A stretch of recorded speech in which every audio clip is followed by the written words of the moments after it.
Welcome home to USA Global TV and Radio. Ours is a place where dreams take flight, voices are heard, and stories are shared. This is where cultures meet, connections are formed, and ideas are transformed into action. This is your destination for authentic storytelling, diverse perspectives, and meaningful conversations. We're where global stories unite and bridges are built beyond all borders. Discover our world of education, entertainment, hope, and inspiration. Together, we're building bridges worldwide. Subscribe to our USA Global TV channel and download our USA Global TV app. Be our guest or join our team. Visit usaglobaltv.com. With heartfelt thanks to our executive producer, Dr. Jacqueline Kerbeck, music scored by Yifei Tang from Cloud Road Music, creative direction by Paul Garcia, and I'm Al Cini, and I'm very proud to be part of the USA Global TV and Radio family. So join us here at USA Global TV and Radio. Make us your home for global connection. All rights reserved. This video and its contents are the exclusive property of USA Global TV and Radio. Unauthorized use, duplication, or redistribution in any form is strictly prohibited. Thank you for being a part of our global community. Let's inspire together. Hello and welcome to the Persistence Payoff Show. I'm your host, Kimberly Schaefer. We're here on the USA Global TV and Radio Network.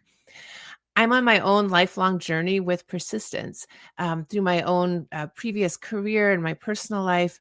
And now in my next chapter, I am a first-time inventor and entrepreneur. I'm the inventor of the ring thing, which is a waterproof patented ring holder. It's different than anything else I've ever done, and I'm learning about persistence every single day.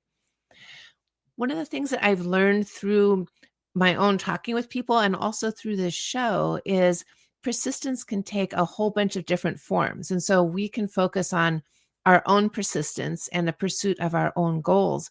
We can also help foster that in other people and help them to be persistent in achieving their dreams. And I think our guest today has experience with both of those. And I'm so excited to talk with her. Suzy Vadori is a best-selling book author, an editor, and a book coach. She had a 20-year career as a business executive, and then she transitioned into being an author, and she's written a best-selling book series. She also has a very successful business coaching other writers to achieve their dreams, and she's an editor. And I think that her experience with her own persistence and also that of her clients is going to be really fascinating to talk about. So please welcome Suzy Vadori. Hello, I'm so excited to be here today. Thanks so much for having me on the show. Oh gosh, thank you so much for being here. I'm thrilled to have you.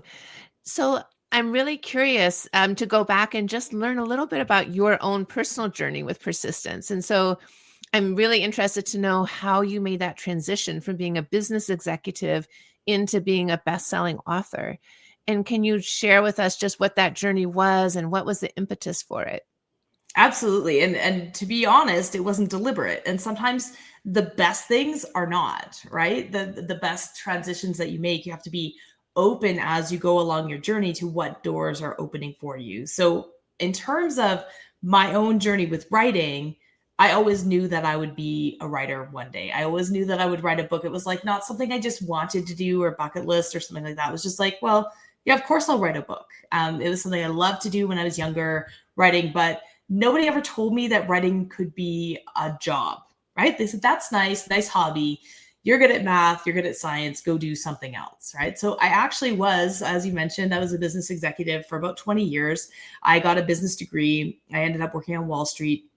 Later on, managing factories in China, doing all kinds of things. And so I'm super interested in your entrepreneurial journey because I've helped like many entrepreneurs, worked with lots of startups later in my career because I got kind of bored of the corporate part and worked with lots of entrepreneurs as a chief operating officer. So sort of that right hand to the person, to the inventor, to the person with those big ideas. And I never thought that I would one day be the CEO because I thought, well, I'm the person who advises you not to jump off a cliff. I'm the one who's like, I've seen it before. I know how this ends. And the CEO is the one saying like, well, I know, I hear you, Suzy. You might be right, but I just got a good feeling they're going to do it anyway. And then they jump off the cliff, and it was my job to like build the plane for them as they fell and make sure that they didn't fall too hard, right? And come back up again. And so, yeah, it was always sort of that behind the scenes, and writing was one of those things. But in the back of my mind was like, I will write a book one day. I'm going to do this. And as I looked at that, I had a lot of conversations with my husband about what I wanted to be when I grew up, in my late 30s and into my 40s. What do I want to do when I'm growing up? Because you kind of get to the top of your career. And by the third or fourth company that I'd done this for, building those planes, it gets to be redundant. And so I'm like, well, when am I going to, really spread my own wings, and where do I fit? And so writing a book, I actually wrote my first novel on maternity leave with my third child. I didn't know what kind of book I was going to write originally. And I kept looking, I was like, well, I want to write something that could reach a lot of people, but I also had this executive image to sort of balance. And so I didn't want to write something racy, and I didn't want to write something too out there, and all the things, all these pressures and choices. And young adult, it's a young adult fantasy. It's got romance in it. But young adult was one of those things that I felt like I could still be me and use my own name and my own persona and my own community, and still be really, really proud of these books and let my kids read the books eventually. And so I wrote the first draft of that on maternity leave with my third child, because as many people who are persistent in life, I live in Canada, so we get a year, which is amazing for maternity leave. I didn't actually take the full year for my first two kids because I was an executive, and it just didn't really work to take that long off. And plus I knew I wanted 3 kids. And so I had to kind of time that. But when my third came along, I actually took the full 2 years. My husband was running a brewery at that time as the CEO of that brewery. And so he was like working really long hours. And so it was great for me to be home with all 3 kids for that time. But it wasn't enough for me. And so I sat down and I wrote a novel. And it wasn't ready in the beginning. It wasn't ready. I didn't know what I was doing, and I had to learn a lot. But my operations brain, as I was learning, I had a lot of opportunities. I went to a lot of conferences. I had the opportunity to work with some really amazing editors, some of the best editors in the world, that I workshopped with this novel, and eventually figured it out and got that book ready. That became the best-selling The Fountain series. But it was that sort of, I can do this, and that attitude that I've always had, that's like, okay, I love something new. And how did I did go back to work after that maternity leave. I did go back to work as an executive for many years. And eventually I was being asked, once the second book in the series came out and it was selling really well, I was being asked to speak and teach and come on shows like this and do all of these things and tour in schools and do all of these things related to authordom. And there was a time, that was the time when I was managing factories in China. I was traveling once a quarter. And so we had to really manage, my husband and I, our travel schedules with 3 small kids at home. And we do have lots of support as well. We're very fortunate. We had family around, but we had to kind of manage a little bit. And so there was April 2018 when I came to him and I was like, all right, we're doing this schedule thing for the spring. Here's the thing. I've been asked to do all of these things. I'm like, I'm taking 7 vacation days off my job as a vice president at this company. I need to go and do author stuff for those days, right? And he was like, honey, you can't take our family vacation days and go and work a second job. Like, what is happening here? This is not sustainable. You're tired, all these things. Like, what? Something's got to give. And I'm like, day job's got to give. And he's like, not day job. But eventually, we had this kind of moment where we had a conversation. I have the most amazing husband in the world, by the way. And I'm not saying that because he's here. He's actually in Minneapolis this week, but he's really supportive and has always known that I just go for whatever. And he's never stood in my way. And so, eventually he kind of came around and he came to me and he had this whole plan. And he was like, all right, so if you want to be a starving artist, that's cool. We can do this. We're going to downsize. We're going to he's like planning this whole thing out. And I was like, whoa. I have no intention of being a starving artist. I have a lot of business skills to translate into this industry. I have so much to bring to this industry. I'm going to make this work. I'm going to make a living as a writer, as a teacher, as a coach, as all of the things that I'm doing now. I can do this. I can see it. I can do this. I can do this. And then I did. Wow. That is very inspiring because one of the things I love about what you said is like it was always in your head, like, of course I'm going to be a writer, and as I've been learning about manifestation and sort of making dreams come true, like that's an important component is like to see it and believe it that it's already happened. And so even though it hadn't happened yet in the early days, it was always in your mind, like, of course, this is a given. Yeah, it And was a given. I didn't understand how much it was going to change me, and change my expectations of the world. And I say this to writers all the time. Writing a book is a whole thing, and it's going to open doors that you have no idea about. And it certainly did for me. I thought that I could write books and also keep my day job and then just kind of do that on the side and be like free money. And then I'd show up for appearances or whatever. I didn't realize how much I would love being in that environment and how much it was going to suck me in, and how much then I'd be like, whoo, I'm at my day job and going like, I'm making widgets, right? Like I'm making widgets and going like, but I could be helping people, or I could be, having these deep conversations with my people in the universe. And I was like, it was just like night and day for me. This light went off and it kind of sucked me into where I maybe should have been all along. I don't know. But at the end of the day, all those experiences led me to being able to create an actual business in this non-business industry. And I know that if I didn't have that 20 years behind me, number one, I wouldn't appreciate it.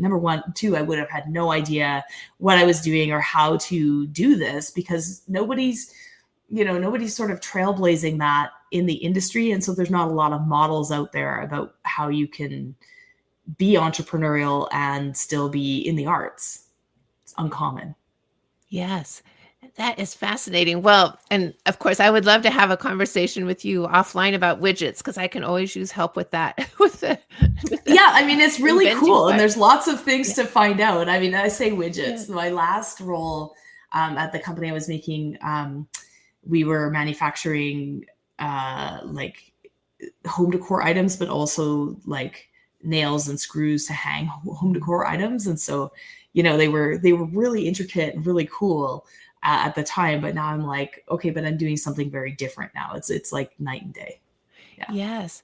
And I can also see how, it's so interesting in life how one thing leads to the other. And your background as an operations person and a problem solver, I was really thinking about that when you were talking about that you could visualize how to create more in your writing career and being a book coach and helping other people. And you could see what the possibilities were, and you could see how to make that happen. And so I could imagine that your background in business really influenced that and helped lead to that. Yeah. And it's really actually influenced my methodology on how I teach writing as well, because I found it very difficult to find. I mean, especially 15 years ago, it was very difficult to find information on how to write a book better. I mean, lots of people will tell you, you got to do this or that, but it's like, but how do I do that? Right. And so I think also my business minded brain, I think in matrices.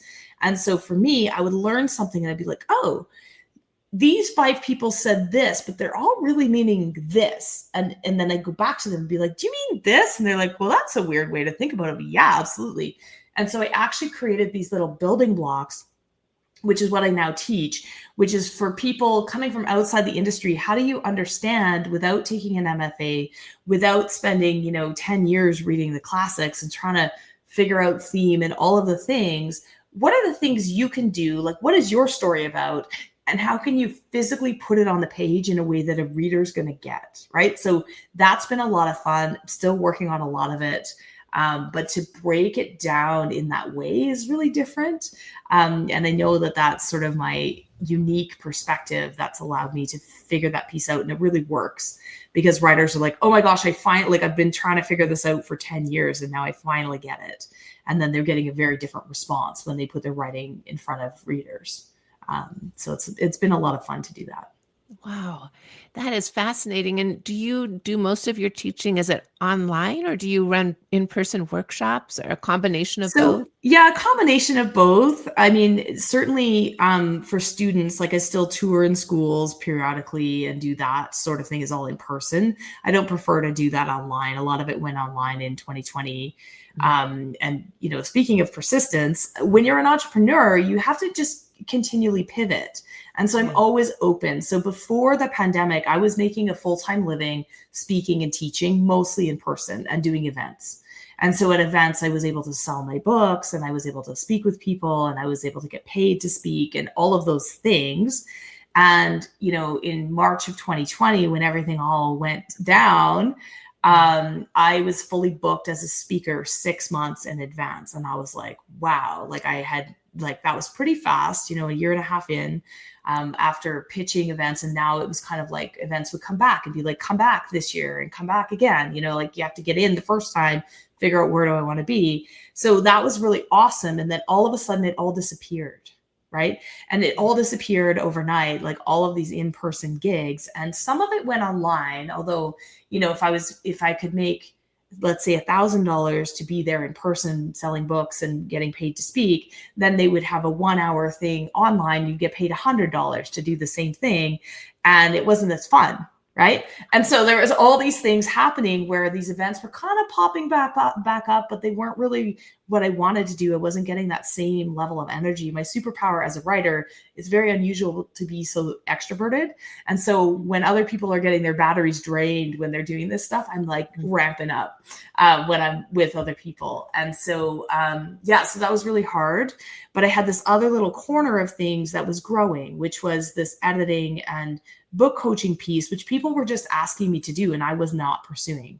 If you'd have asked me, if my books would have taken over my career, I would have said absolutely not. If you'd asked me before the pandemic, would I become an editor full-time or book coach? Absolutely not, right? But this is how life works, is people had been asking me to do that. And so I was doing it for people that I met that didn't have an alternative. They're like, your advice has been so helpful. Would you please? I didn't even know what book coaching was called. I didn't have a name for it. It was like, I would offer some advice and they'd be like, can I meet with you on a regular basis? This is really helpful. Right. And I would be like, sure, I guess so.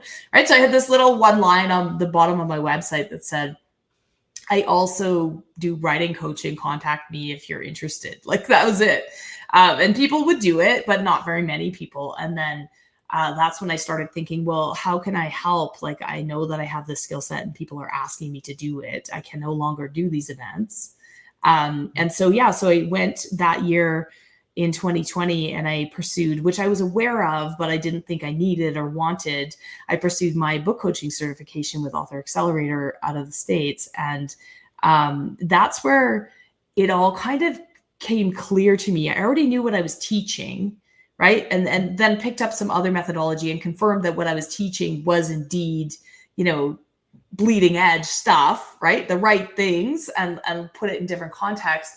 But also it's where, when I met my mentor, Jenny Nash, who is the CEO of Author Accelerator, where I started to think about what you were saying earlier, which is all of these business skills actually do translate really well. And because she's a really, really smart business lady, and they really translate well. And so this book coaching thing that I was kind of doing as a one-off, how could I scale it? And what did that look like? Right. And so in August of 2020, I had finished my certification. I think I finally got certified a couple months later, but I was pretty far into the program. I developed these packages. I put them on my website, and people always say, you can't just put up a website and people won't just come. But guess what? Because I built this community, I'd been speaking at conferences and they were now online. I spoke at a conference in August of 2020. I told people that I did this, and the next day I had 9 clients. Right. Wow. And I was like, okay, my book coaching practice is full. And now what? Right. Like, it was just like this thing, but the persistence piece of it didn't happen overnight. I'd been in this community for 10 years. I just didn't know that I wasn't offering them something to buy. I wasn't offering them a way to work with me other than, you figure it out and contact me. Right. Ask, and maybe I will, maybe I won't. Right. And then I was like, hey, I give this service. And people were like, yes, I want that service. And then I was like, all right, now we got a job again. Now we don't have to go get a job. We can keep doing this thing. That is fascinating. It's really neat to hear how that developed and how you listened to yourself along the way, and one thing led to the other. And at this time, are you still writing? Do you still have books that you are working on? Are you more focused on the book coaching? I mean, I do both, definitely. I did have 2 novels that were with my agent in 2020, and neither one of those sold, which is fine. I mean, I got to revise and resubmit for one of them, and which I will do eventually. Like I know what I need to do with them, and I am writing a nonfiction book on writing, kind of meta, but on show don't tell writing. And so I'm working on that right now. But I work on about 100 books a year, so it's not small. And so I find that a lot of my creative energy goes into that. And I have a weekly newsletter that I produce. I also have a weekly podcast that I produce. So I'm continually creating and spitting out that creativity. I want to get the nonfiction book out of the way, and then I'm going to go back to those fiction books and see. But yeah, I find it's amazing because especially when I see writers that have known for a long time, they first say, wow, I can't believe like all the things that you're doing. That's crazy. And then they say that same question, like, but are you writing? And they say it with this concerned look on their face. I'm okay. I'm okay. I absolutely am so proud of the writers that get their books out there. And I feel like a little piece of me is in each one of those. So I feel so fulfilled in helping them. But yes, I always write. And hopefully one day soon I'll carve out that time. Yeah. Well, I think it's incredible that you started out with a best-selling series. I mean, that's an amazing achievement. And I'm curious to know, as you've worked with your clients, have you noticed a few key factors that I don't know if I would say predict, but that contribute to whether or not they finish their book and whether or not the book is successful? Yeah, absolutely. And I'd say the same thing is true for myself. Oftentimes people come to me and they want marketing advice. So I mean, I was a marketer. I have a business degree in marketing. And there's so many ways to answer that question. There's no cookie cutter way. But in terms of what drew me to come on this show and why I love your show is the persistence factor, right? It's pick one thing, do it well, learn it well, keep showing up. Just keep showing up. Just keep showing up and keep iterating. That is the one thing. And people will say to me, and I have actually colleagues that will say, but okay, so I know that you've done a weekly newsletter for 5 years, but other than that, what has contributed to your growth of your business? I said, no, that's it. I keep showing up. That's how you build trust. That's how people know that you're going to be there for them. It's how they know what you're about. And when they're ready, it's always amazing to me. I have clients come back years later after they've been following me for years when they're finally ready, and then they're ready to come and work with me, right? And I didn't even know that they were on my email list. I had no idea. And then they come back and they're just ready because you've been talking with them every single week for 5 years or for 3 years or for 2 years. So that persistence factor for sure. And I'm not just saying that because I'm on the show. I'm on the show because I believe it. But also it translates really early on to how I know whether or not a writer will finish their book and whether or not they will be successful. Because I mean, there's a lot of people in the industry that will look at writing and say whether or not you have talent, right? Oh, and lots of people won't work with new writers. I love working with beginning writers. It means I get a lot of referrals from other coaches who are it's not their favorite thing to teach somebody from the ground up. But I think it's amazing. And if I meet with a writer who's really gung-ho and has like a really clear vision for what they want, and they're really passionate about it, and they are willing to put in the work, they're willing to invest their time, their money, their energy, all of those things, they're going to be successful. I already manifest it for them. I believe it, right? Like I know that it's going to happen. And then it does. But they have to be willing and open. If somebody comes to me with their manuscript or their sample pages and I give them feedback and they say, well, I'm already doing that. Or like, but what else? Or I'm not changing that, but can you help me anyway? Like I'm going to say, I can tell already it's not going to be a good fit because they're not willing to learn or to listen. Writing is twofold. It's what you want to say, but it's also how the reader receives it. And there's like this sort of black box in between where you think what that beautiful message is in your mind, or that world or that magic or whatever you're writing about, that it's so alive in your own mind. And then it's like the game of telephone that you played as kids, where there's a line of people and you whisper, you whisper, you whisper. And at the end of the line, somebody's got a totally different idea of what your idea originally was, right? Because you haven't taken the time to figure out how that's going to work in their brain, right? So there's actual skills that you can learn to get that image and make sure it makes it all the way to the end of the telephone line the same. And then you have a conversation with your reader, because they actually saw what you meant to put there. And so then if they have a comment on it, it makes sense. If you think you're writing one thing and it gets to the end of the telephone line and they give you a 1-star review because they interpreted something completely different, that's on you, right? That's not because they didn't like your idea. They didn't even get it. So it's like that piece that you have to learn. There are real skills. It's not like, it's like this myth out there that you can, and Hollywood perpetuates it. You can just go out and rent a cabin. You have this idea and sit down and write a bestseller. And then the next scene, you're, sipping tea on your yacht because you made so much money with your book. That is not real. It takes a long time to figure out those skills. Your second book will be faster. And even if you know spelling and grammar and you have business writing, I mean, those are all great. They're helpful. It doesn't mean that you can put your ideas into a book in a way that readers are going to get. Yeah, that makes such good sense. Yes, totally. Yeah. And, I was reflecting when you were talking about the, the telephone game. I have been lately listening to more audiobooks, which I never wanted to do. I really like holding a book and turning the page, but just because I'm doing things and packing orders, I listen to books. And one thing I've come to really appreciate is that when the author is reading the book, they're emphasizing the words the way that they meant them. And so I feel like I'm getting a little bit more of a direct line to what they intended when they wrote the book.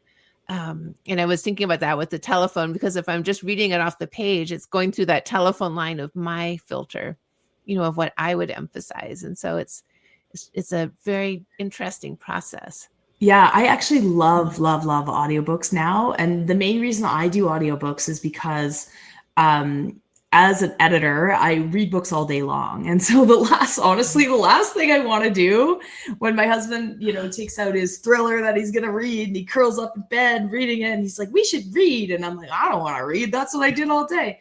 But I still want to consume story. And so I find, because my eyes get tired, I'm getting up there in age and my eyes get tired when I'm reading on screens all day. And so, yeah, I do audiobooks for that reason. But there's a lot of research now that says that the actual synopsis, like everything that's happening in your brain, is identical if you are reading an audiobook or if you're reading an actual book. Don't apologize for reading audiobooks. You're still reading and you're still consuming that. And especially nonfiction books, if they're read in the author's voice, I feel like I've just been in a masterclass and taught by them myself. Like, I just think it's so inspiring. I love it. Yes, I agree. So the nonfiction book that you're writing right now, will you do an audio version of that yourself? Absolutely. Absolutely. Yeah. I mean, I have to find a publisher first, but yeah, absolutely. That's the plan. Oh my gosh. I'm curious to know, how do you balance your workload with book coaching? Do you have a set number? Like, I'm making it up, I'll only take 50 clients. That's my max, or is it more a mix of who you have and where you feel like they are in the process? Like, how do you decide that? Yeah, I mean, I'm an operations person. We have a spreadsheet and we have predictions and things, and it's the subject of 2 calls a week with my team, because we have to make sure that I don't get overloaded and that I can spread things out and that I can manage clients' expectations appropriately. Book coaching clients, I mean, I usually have about 10 to 12 active clients at any given time. Some are meeting every week, some are meeting every 3rd week. So we have to kind of figure out that timing. I know how long I have to prep. I usually prep 2 hours for a 1-hour call because I'm reviewing what they've done before. I'm giving feedback. So there's a lot of math involved, actually. And that's the scalability piece of it. So I make sure that I don't get overwhelmed. And then I also do developmental editing of full manuscripts. And I know exactly how long it's going to take me to do those as well. And so we kind of have a spreadsheet, and then I actually group things for managing my own workload and my own creativity. I group things so that I'm meeting with clients mainly on 2 days a week. And then those other days I can do shows and I can do my own things and I can, write my newsletter. And I just tend to kind of group those things because it does take a lot of my focus to give to my clients and to give to their pieces. And in terms of developmental editing, I take one at a time and I finish it. Sometimes I'll do it depending on what else is going on or what conferences I'm speaking at, or if I'm traveling for work or if I'm on vacation or who knows. It's all factored in, but sometimes I'll take 2 weeks to do that. Sometimes I'll take a month. Sometimes I'll take 6 weeks because I know that I'll be able to fit it in. It's reading. It's amazing, right? And I can do it on a plane and I can do it at my cottage and I can do it, but I just have to do it. And so I fit those timeframes in. Yeah. So I'm a bit anal in terms of scheduling because I want to make sure, it's also in this industry, another thing, bringing that business mindset to the industry. My clients really appreciate when I say, like, I'm giving you the feedback on the 31st, you're getting it on the 31st. So you're not constantly refreshing your inbox, waiting for Suzy's feedback on your novel and wondering what's taking me so long. Well, that's not true. In 6 years, I think I've missed 2 deadlines and they were both for deaths in the family. And I just said, hey, I'm not going to make this one. I'm going to be 3 days late. Like, it's not like, 3 months go by. But oftentimes in this industry, and I've experienced it myself with editors, you throw it over the wall and then it's whenever they can get it done. And it could be a long time, like 6 months wouldn't be weird. In this industry. So to be able to say, hey, you're going to get this back in 2 weeks, 4 weeks, 6 weeks, people are like, thank you. Like, that is a totally different value proposition for people, as it's much less anxiety inducing than wondering, okay, she's not getting back. Does that mean she doesn't like it? All the mean things that we tell ourselves, which isn't true. Usually it just has to do with our own schedules. So. Yeah. Well, that's, I totally agree with you. I feel like it is a kind thing to tell people, here's what to expect, and then to stick with that unless something happens, like you said, a family death. And I mean, people are obviously really kind when there's a real emergency, but I'm always like, oh, I hate missing a deadline. Yes. Oh, I can imagine.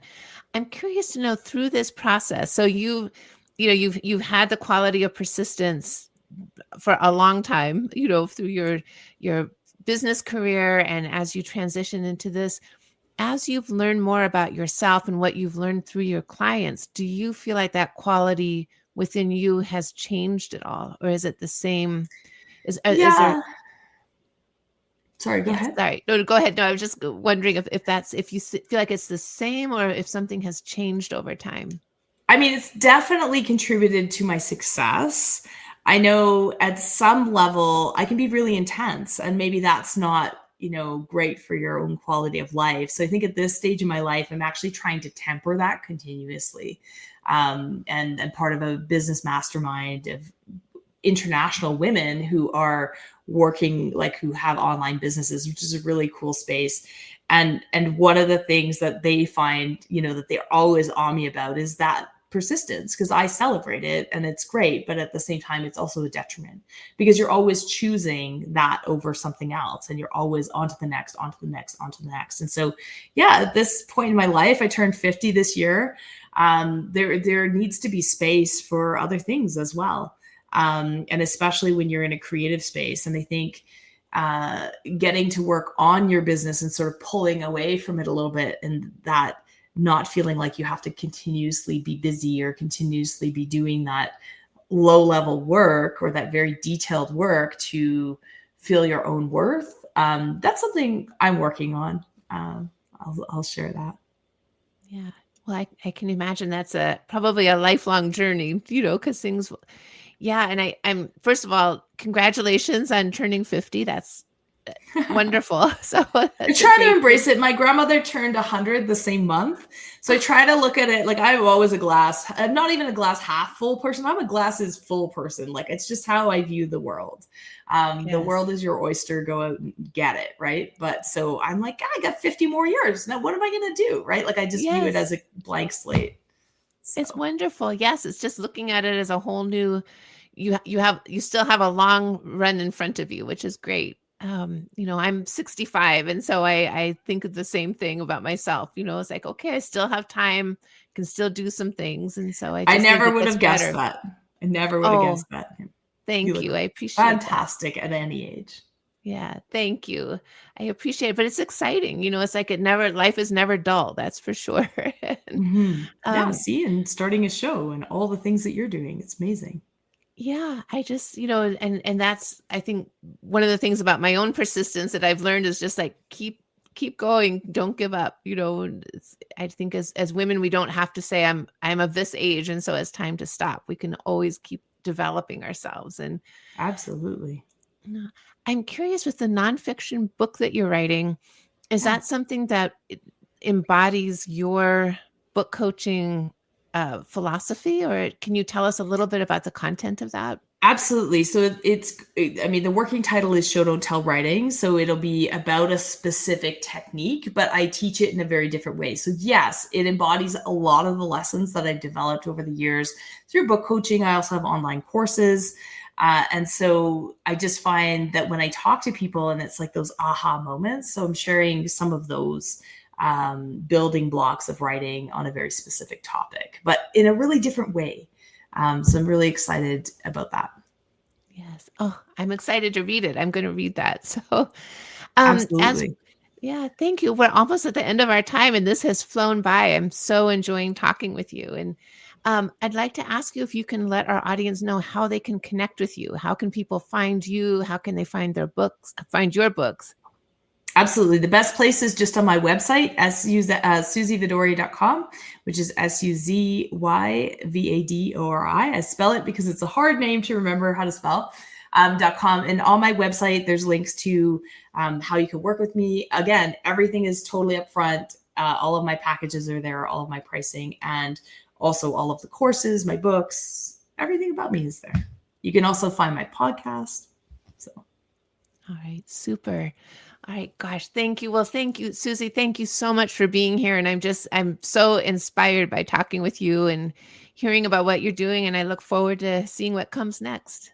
Thank you so much for having me on the show. It's amazing to reflect on persistence. It's just such a topic that I'm actually really passionate about. So thank you for the opportunity to ramble on about how it's affected me. Oh gosh, you've inspired me. So I don't think it's rambling at all. It was very, very inspirational. So thank you. I appreciate it. So I wrap up every show with a quote about persistence, and I select the quote before the show, and I never know exactly how the conversation is going to go, but so often the quote seems to fit with what our conversation was. And so today's quote is from Robin Sharma, who said, "Persistence is the mother of personal change." And I think that fits so well with Suzy's journey and what she shared with us and what she's helping other people see through her book coaching. So thank you so much. We are here with the Persistence Payoff Show every other Tuesday at 12 p.m. Pacific time. You can watch us live, or you can see us anytime on YouTube after that. The shows are always available.